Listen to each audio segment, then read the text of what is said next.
One thing that most service providers especially don't realize, but they should, if you have a good, better, best pricing system where you say, here's my cheapest offer, my mid-tier offer, my expensive offer, what most service people don't realize is effectively those are three different businesses. With a productized business like ours, I'm spending less time giving you a better result for more money. So it's like a true win-win, right?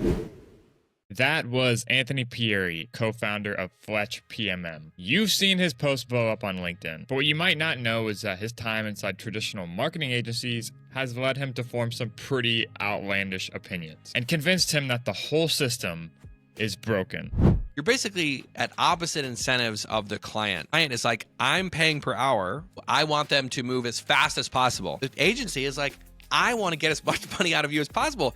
So I'm going to spend the first 2 weeks, we're going to be doing a mood boarding exercise. Instead of following the normal playbook, Anthony and his co-founder decided to burn it and build something totally new. So for us, we love the productized model. It just fuels so many different things. And today, he's here to share with us why most agencies are set up to fail. Most agencies, as you get bigger, the margin gets worse because you're doing custom work. You're always starting from scratch. You have to hire more people. And so as you get bigger, the margin gets slimmer and slimmer and slimmer and slimmer. How narrowing down to one specific problem can unlock a gold mine. You become this expert and you can build a following easier. And then you get more and more efficient at it because it's always the same, and you could charge more. So over time, the amount of time you spend per client starts to go down and the price starts to go up. Well, with a productized business like ours, as you get bigger, the margin gets bigger, which is amazing, right? I'm spending less time giving you a better result for more money. So it's like a true win-win. And a few untold stats and secrets about Fletch that I know you haven't heard before. And we don't really share these like publicly much, so I'd love to hear what you guys think of the episode. Be sure to tag me over on LinkedIn at Andy Milligan if you're listening, and we'll give you a shout out. Special thanks to Anthony, all of our supporters of the show, and be sure to follow along as we build the essential community for marketers right here in Columbus, Ohio. This is entry 115 of the podcast, and this is Anthony Pierri of Fletch PMM by design. Yeah, for sure. I mean, I would say not coming up in software and having my experience with the tech world be mainly influenced by shows like Silicon Valley and other funny portrayals of the venture-backed community. I came in kind of being like, wow, these people are so legit. They have everything figured out. Like, they must know what they're talking about. There's so much money in this space. And then very quickly realized, like, oh, you know, the whole emperor wears no clothes kind of concept that even these venture-backed companies from the best VCs in the world don't know how to explain their products and are running into all these funny problems that seem like they'd be so obvious, but are not, right? So I think that's one angle of just being in a different industry and always imagining that it must be so much more put together when you get there and then realizing it's not. That was like a funny insight.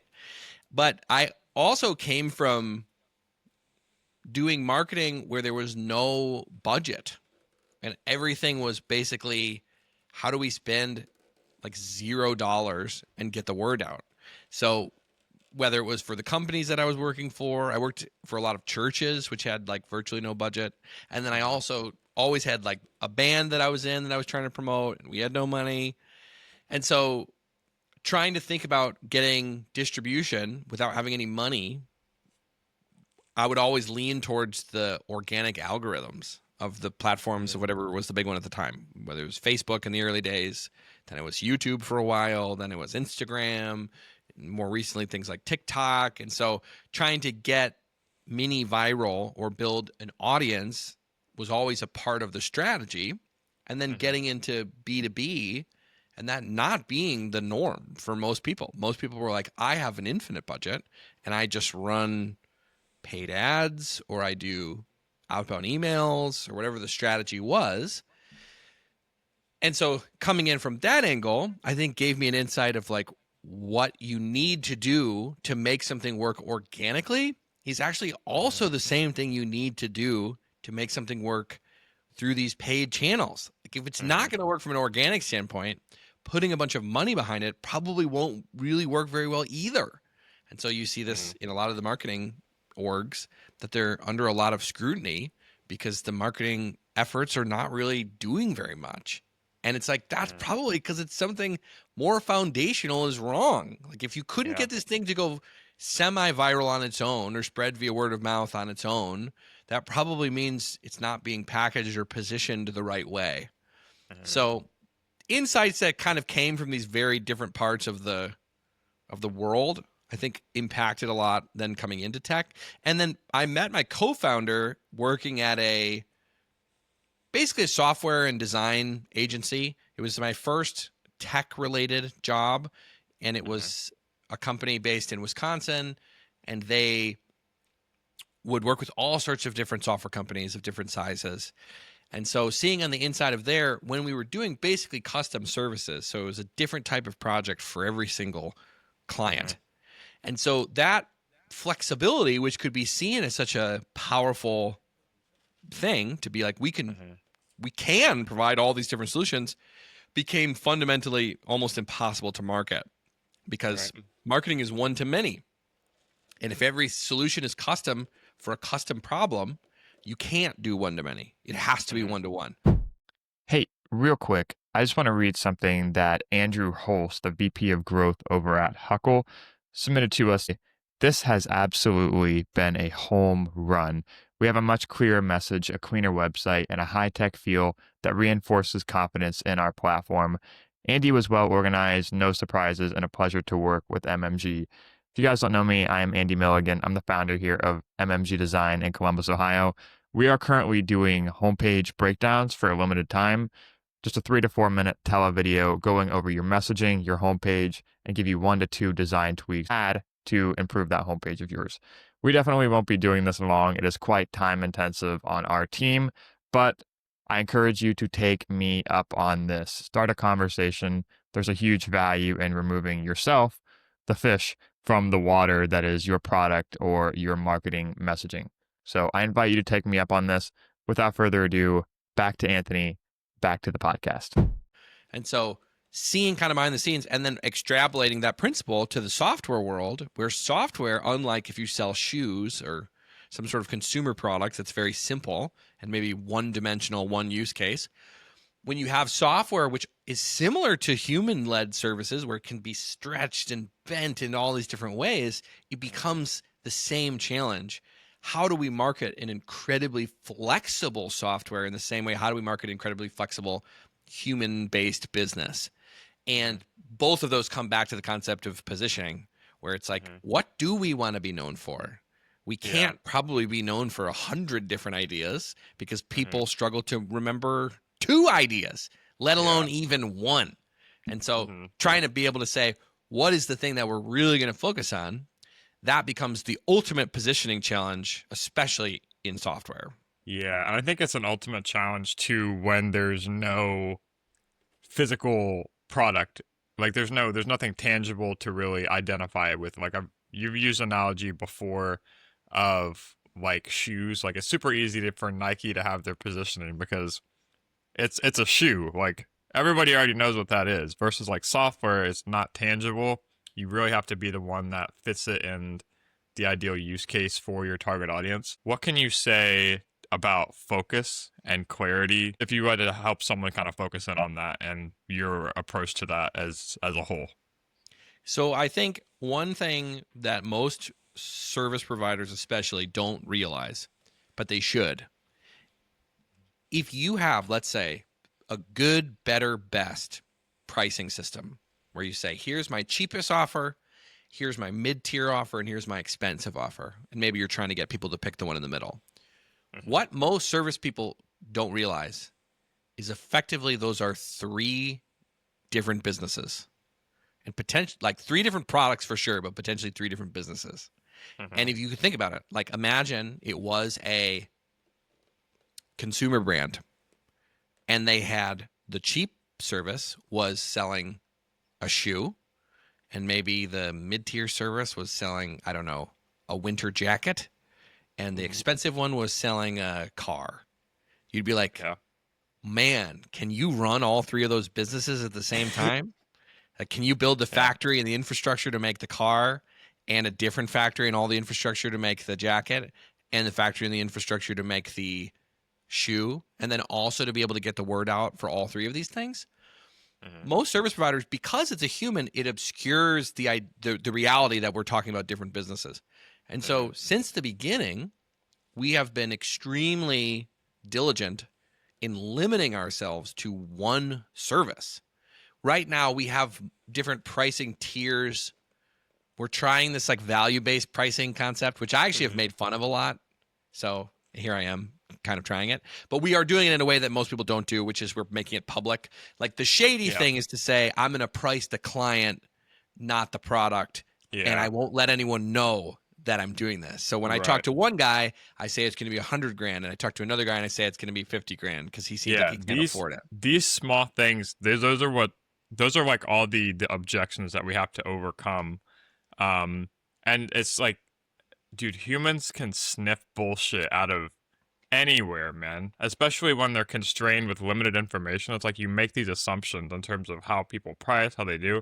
And I think it's so common, like, especially in marketing, where that's the majority of the population. So that those examples, right? So we've been doing this pricing tiering where we're saying, where we're just being public about it. It's like in the first scroll of our website, even we're saying we do charge you more if you're bigger, but that's because this process will be more confusing and complicated and have more things that we have to think about. And potentially the resulting value of it will be so much higher. Like if you shift a big enterprise 10 degrees this direction, that's maybe multi-billion-dollar change, versus if I shift a early stage company that doesn't have any customers yet, maybe that's a $0 change. Maybe they get a customer or something and it's a, great. But either way, so we are, from the beginning, we were like, let's just do one service, and it unlocks so many things. If you do the same service over and over and over again, you get really good at it. You become known for it. And then you have this content loop where you can say, when I do more of these projects, I learn more things and I share those things, and then more people want to work with me, and then I learn more things and all that. So there's a big benefit there that you become this expert and you can build a following easier. And then you get more and more efficient at it because it's always the same, and you can charge more. So over time, the amount of time you spend per client starts to go down and the price starts to go up. So most agencies, basically, as you get bigger, the margin gets worse because you're doing custom work. You're always starting from scratch. You have to hire more people. You have to hire managers of those more people. And so as you get bigger, the margin gets slimmer and slimmer and slimmer and slimmer. Well, with a productized business like ours, as you get bigger, the margin gets bigger, which is amazing, right? I'm spending less time giving you a better result for more money. So it's like a true win-win, right? Agency is like, I want to get as much money out of you as possible. So I'm going to spend the first 2 weeks, we're going to be doing a mood boarding exercise. And let's do, effectively like a multi-$10,000 Pinterest board to like, lay these things out. It's like, did you really need to do that? Or is that just a way to squeeze some money out of these people? So for us, for people, especially agencies and things like that, like we love the productized model. It just fuels so many different things. And I think a lot of generalists are afraid because they're like, but I have so much to offer and I want to get bored. And aren't these things, I don't want to be locked into one corner.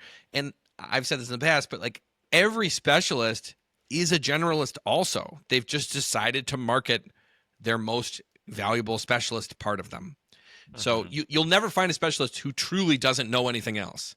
They often are great generalists, but marketing generalist stuff is almost impossible. Like it's like the difference between a doctor, an all-purpose general doctor, going and knocking on people's doors and being like, "You struggling with anything?" And they're like, "What? You knocked on my door." They're like, "Well, what's wrong?" And they're like, "Well, what are you offering me? What do you have for me?" They're like, "Why don't you tell me what's going on?" Versus like, a specialist doctor who could say like, oh, I only treat athletic injuries of this certain kind. And you could do outbound in that world. People come to you and you become the specialist, and it unlocks all these things. But you're still a generalist at heart. You just have decided to market the most valuable part of what you do. Yeah, that's such a hard transition to make, man. Like I consume like a ton of content. I'm always on LinkedIn, and you see the ones that there's so many use cases, especially when you're solo. It's almost like the smaller you are, the less problems you can realistically solve. So it's just a more productive use of your time and energy to create that clarity. It's just so hard for people who have started so big to come over that overcome. It's like you're missing out on so much potential work. And it's like starting anything new, it's shit in the beginning and it sucks. But it just takes reps, right? Totally. And And the interesting thing go along ahead. those same lines is that we did an exercise recently. We looked over all of our clients. So it's me, my co-founder, and a copywriter. The three of us, we've done all the workshops directly with the clients. There's no outsourcing, no one behind the scenes. So it's truly us. And we've done this process now a little over 400 times with 400 different companies. We did this exercise where we looked across our 400 companies that we've worked with in order, chronologically, and we tried to evaluate, were they satisfied or unsatisfied in the end of the project. And we were batting, 40% satisfaction at the beginning. I'd say for the first 50 projects, as we were trying to figure this thing out, we're like building the plane where we were flying at. Like half the people had a bad experience. And then as it went over time, we get into 100, 200 companies, 300 companies, ticking up to 400. Now it's like, I don't know, 95% of the people we work with are satisfied and have like a great experience. And then maybe 5% like it was like not a good fit. Like we should have disqualified them at the beginning. And so the crazy thing to me then is thinking back to all the custom service agencies out there and being like, imagine if you only had one rep for every possible solution because it was always a different problem. Like, what's the likelihood that you're going to be giving them a good outcome when it's like it? And maybe we suck, right? Maybe we just suck, and it took us 400 reps to be able to consistently deliver a great output. And that's true. I'm not saying that that's not true.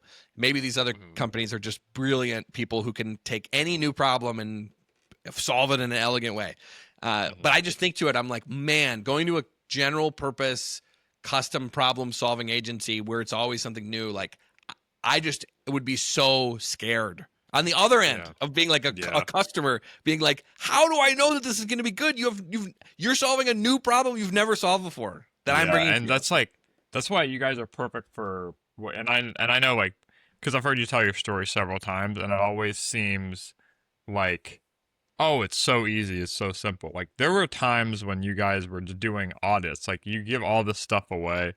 You've had to run through the iteration, like, literally 400 at-bats, so nothing is given. And you guys are ruthlessly and consistently simple. We talk about a lot about design on the show. Like, I have my own design agency, as my friend Tass Bober says, so I think you know. I sure do.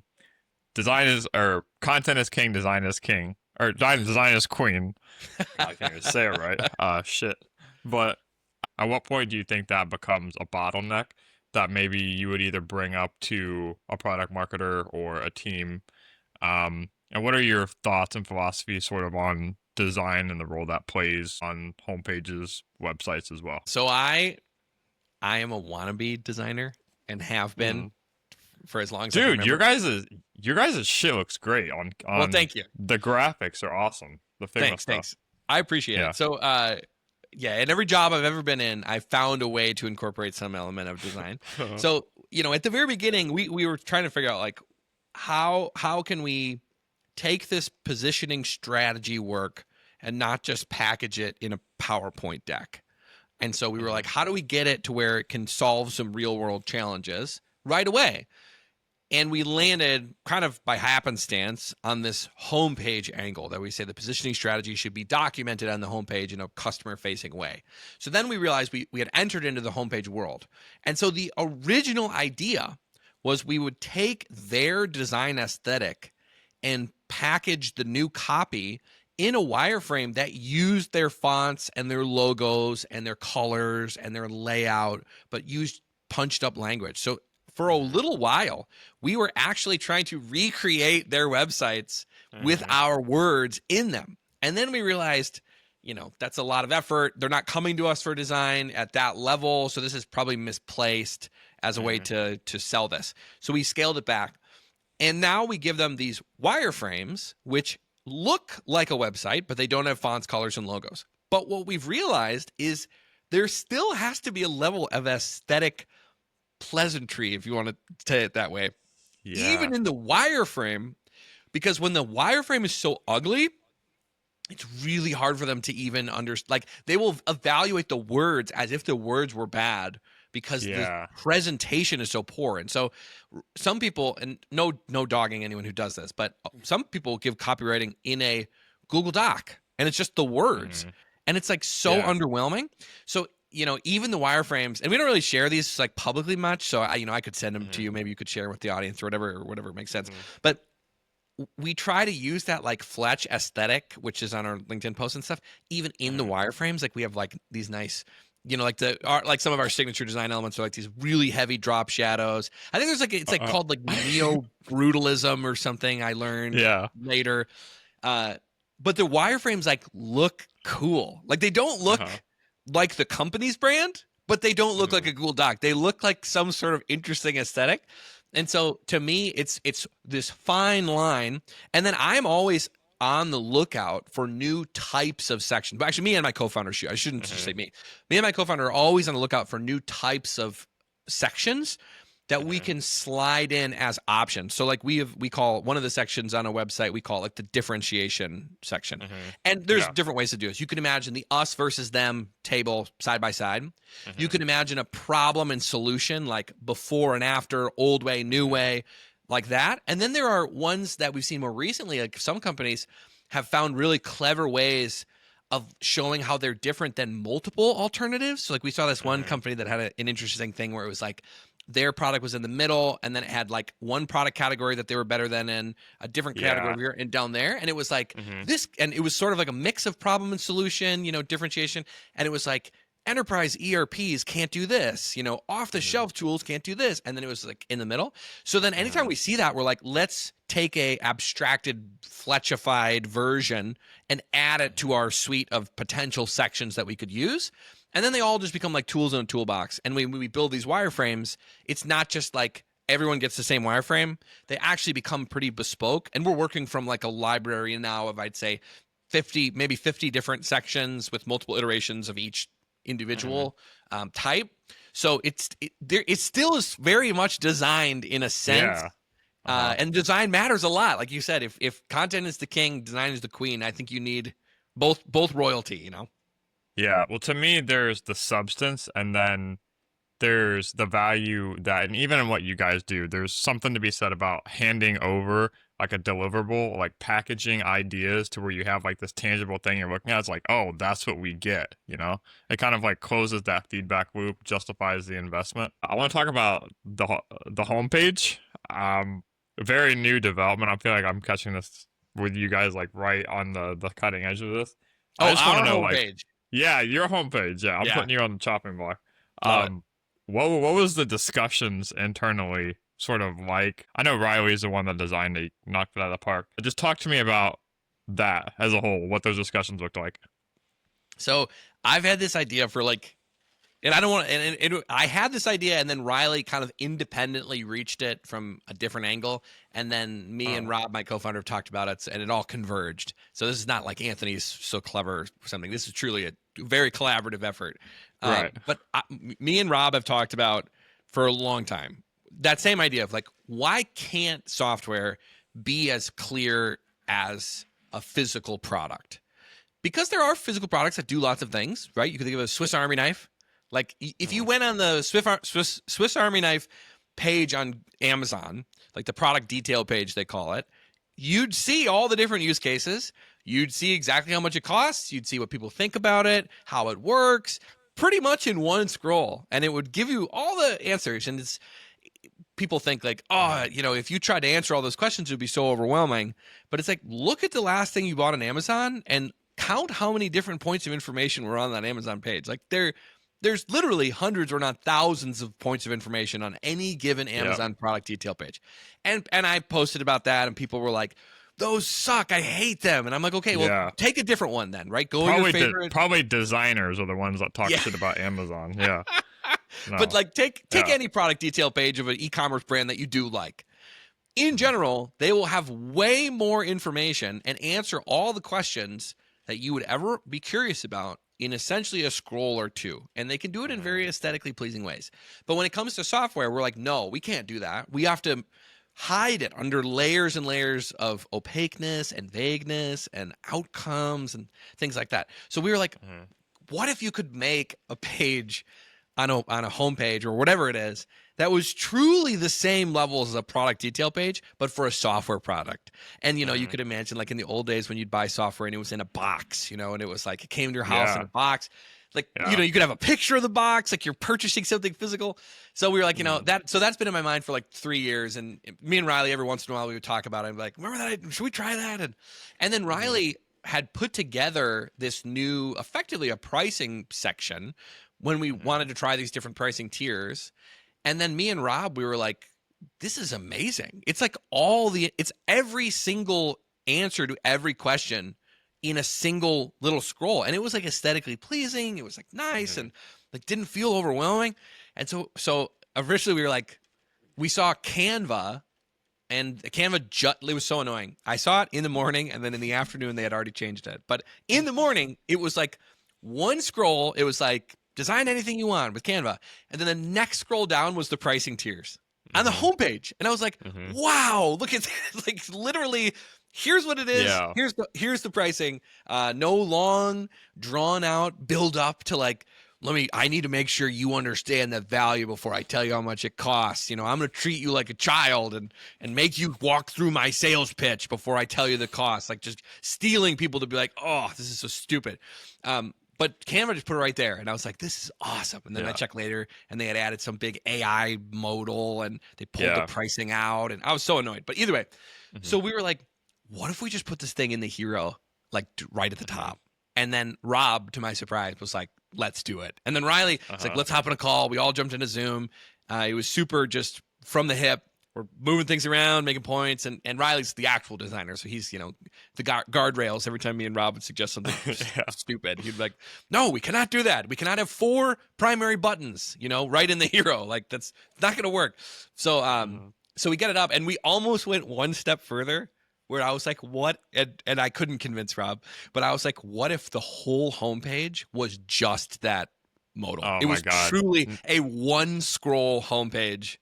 And Rob was like, I can't do it. It's too big. So maybe in a month or two, I'll get him around on it. But like just imagining you type in the homepage, and it's like when people first landed on Google's homepage and they were waiting for it to load, and they were just like, why is this website not loading? And they're like, no, it's done. It's just the search bar, Maybe there's something there. But that was the thought. And then I posted it. Riley posted it on his page. I posted it on mine. And then it was just a flurry of comments. Some people like, this is awesome. The transparency, the clarity. And then the other half, probably more like traditional designers. Like, this is horrible. I hate it. And they all pointed out that company Icon, which I don't know, you've probably seen. That's what I was about to say. This is the Icon thing all over again, and so it's been a funny couple of days for sure. But driven a lot of traffic to the site, a lot of people watching our demo video, a lot of leads coming in for us and Riley. So we're like, seems like it was a good experiment, even if we don't keep it. Yeah, that's what I was gonna say. Is like you guys have got, and I know you like vibe marketer or whatever the hell you call it, but like I was joking around. Not one to track. It's like you guys got to track analytics on this, like. Because we use Clarity on all of our client sites, and I would just be curious to see, like, how does that affect scroll depth and just some of the heat maps and where people are clicking and stuff. And also just, like, dwell time, because I imagine you're above the full dwell time is probably higher than, like, ever.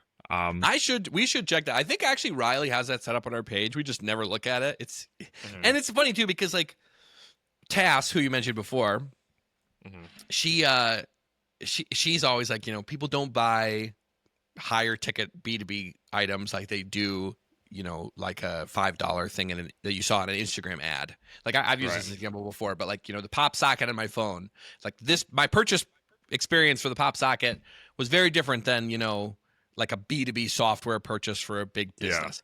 So, but to those ends, right? Like the individual metrics of like how long are they viewing and things like that, we don't really track as much because we figure if someone is going to work with us and ask us to weigh in on the most important questions of their business and ideally help them set a strategy that will change the go-to-market and product strategy for the next 24 months, like little things like button placement are just not going to make that big of a difference, right? Whether they buy us or not. So to me, the reason we went about this whole process was we were trying to solve a problem of people they would go on our website, they would book a call with us, and they would get on the call and they would say, so I know most consultants aren't really open about this stuff, but like, how much is this going to cost? And I'd be like, it's literally on the homepage right now. Like there's no hiding. And they'd be like, well, who have you worked with? You know, like, do you have any case studies you could? And I'm like, we have like 70, and we have like 70 before and afters on the website. And they're like, oh. And so they're always surprised, and they booked from the website. So I'm like, they just aren't scrolling to see these things. So it's like you guys almost beat the game by doing that. And you guys have it's like overqualified buyers. It's like you guys, because the whole playbook and Riley's site is the same way, where you just have the hero section, social proof layouts, and then the process oversimplified. But then you have like persistent CTAs and all that stuff. Like, it makes it very easy to convert. And I can imagine like someone who's viewing it on mobile, it's just like it's the first thing you do. And I imagine a lot of your guys' traffic comes from LinkedIn. It does. And the people that, I mean, I imagine it's a pretty quick close if they get on the call and they're like, oh, I love your guys' graphics. Like, I haven't followed you guys for a year. So yeah, I know how that combo goes. But and the other nice thing too is some of them are a no call close. They'll book a sales call, and we have this video that it's the same one on our website now. If they didn't watch it, we send it via email and say, hey, before we meet, and that's with our template. We call it the BOM, the before our meeting template. We say, and it sends out automatically with a Zapier, and it just says, before we meet, watch this video. It's 8 minute long. It has the process, the pricing, the deliverables, exactly what it will look like. So, if you watch it, it'll really help our time be more accurate or, valuable. We've had people get the video and before the call even happens, be like, I'm sold. Like, send me the contract, which is awesome, Oh but God, dude. To your point, right? These are all benefits again of the productized thing. If I'm going to do a custom scope, the whole system breaks down. Yeah. It only works if everyone is coming for the same process, for the same product, and that's why the efficiency even in the sales process becomes so much better.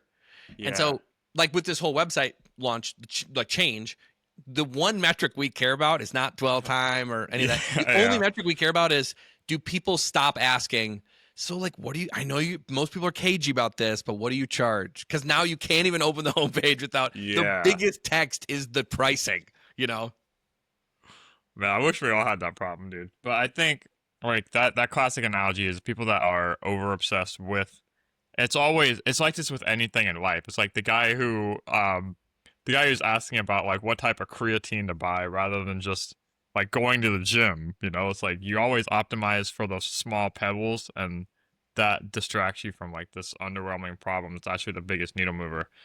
So you're probably uniquely fit to answer this question, but is there anything that you would say you're a little bit ahead of the curve on, that's informing how you act?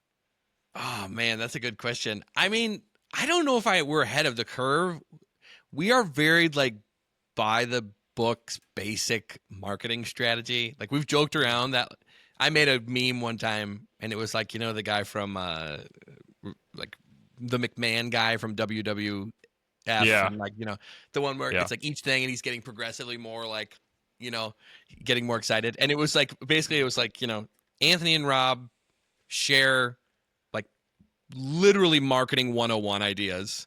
And he's like kind of excited. And that's like, we put him in a cool graphic with colors and arrows in this style. And he's like more excited, right? It's like, we call it a framework and do it step-by-step process and share it on LinkedIn. Like, we are not reinventing the wheel. You know what I mean? So to us, like the stuff that you could think of it maybe ahead of the curve, a lot of the stuff we talked about maybe in consulting is like, I can't think of a single consultant who has the price on their home, like in the hero of their homepage, right? Like, I think we are truly the only people in all of consulting or service businesses who's doing that.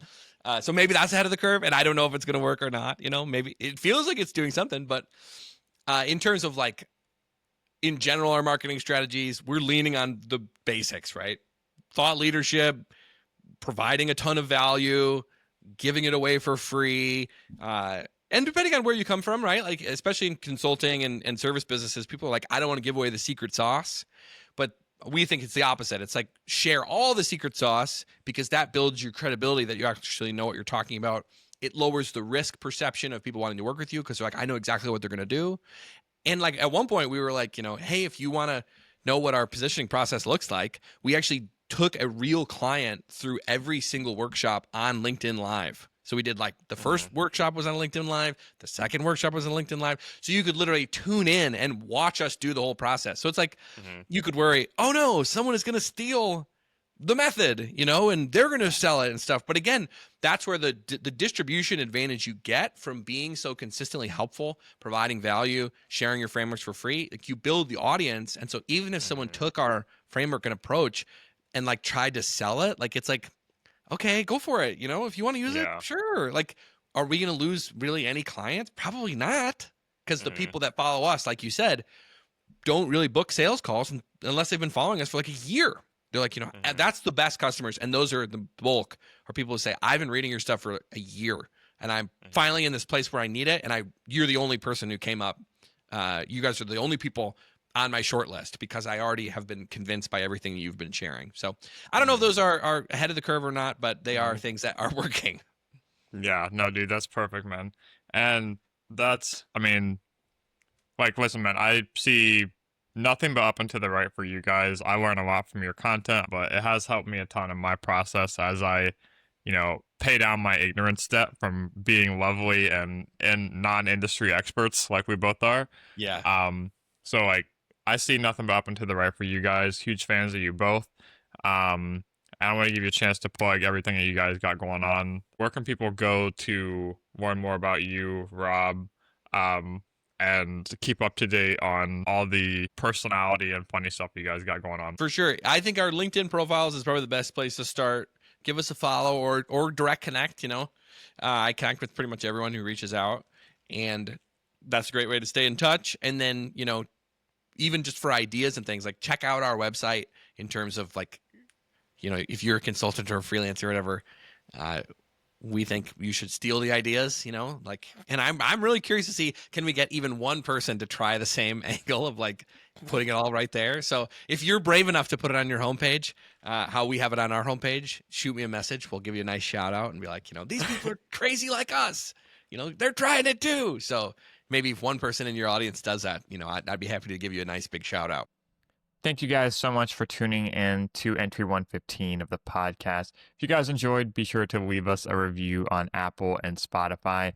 That helps us reach more high-performing founders and marketers just like yourself. And we've been at this every Tuesday for almost 2 years now. If you've enjoyed this episode with Anthony, the dude is a gem, be sure to follow him over on LinkedIn. And if you did enjoy it, you're going to definitely enjoy some of our content up here. So be sure to check that out. Give it a click.